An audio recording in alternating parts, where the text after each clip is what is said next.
Anataka aseme nini mpuzi? Wacha wewe. Kujiamini Zasilishe mimi. Hapo ndo umeharibu sasa. Shemeji vipi tena? Sasa shemeji yake? Mimi wewe nishakulisi. Kudadeki. Yaani wewe mimi ni mke wangu sasa. Yaani udogo nimuona huyu tabia zake tangu niko hai. Yaani kabla sijafa nimuona huyu. Kwa sababu ulikuwa mke wa kakangu. Wewe ni mke wangu sasa. Sasa mke wako vipi wakati mimi ndo nilimuoa huyu?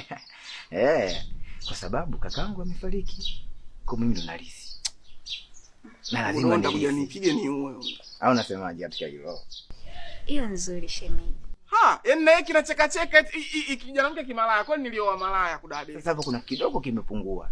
Hiyo sawa, unataka izungumzie yake. Hiyo sawa. Yaani unakubali.